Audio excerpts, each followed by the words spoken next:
It started as a whisper behind the hedges, a shadow flickering past her kitchen window.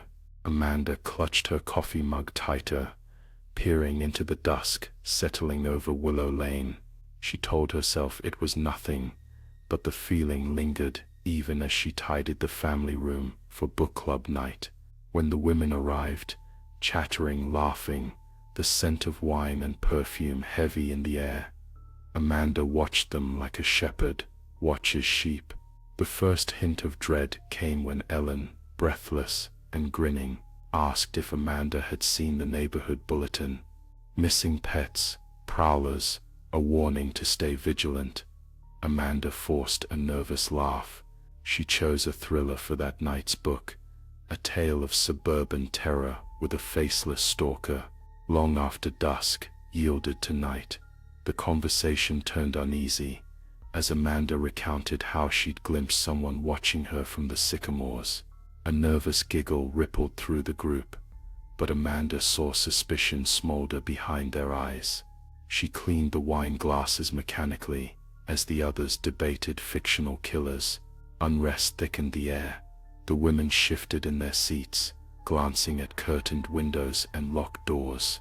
Amanda spun tales of rattling gates, muddy footprints, heavy breathing on the line. Each detail she offered was sharp, uncanny, and they believed.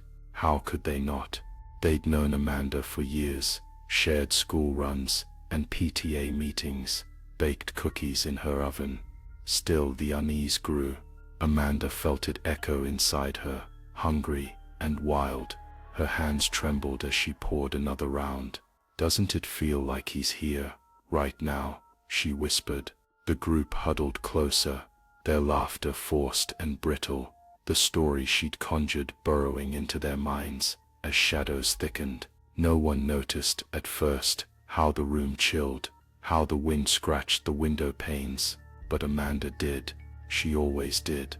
As the evening wore on, the energy shifted, a sudden snap of fear that left a metallic taste on tongues. Someone knocked over a bottle, glass splintered, red wine gushed down the table like blood. Later, when the neighbors heard screaming and called police, Amanda stood on her porch, shaking and red-eyed as blue lights flickered. She cried as she explained everything: the stalker, the prowler, the horror in her own home. She told them how the faceless man crept inside, how he turned friends into victims, her story growing with each retelling, detail after fabricated detail. The detective nodded, scribbling, eyes cold and polite. Days passed, weeks. The town mourned, the neighborhood wilted under suspicion and fear. Amanda's tale clung to them all, darkness tucked into every whisper and side glance. But sometimes, when she stared into the bathroom mirror in silence, Amanda saw a stranger behind her own reflection, not a stalker, not a shadow, but herself, painted in blood and trembling with the memory of screams, wondering who she'd fooled and who was left to fool. She turned out the light, retreating from the question that stalked her now.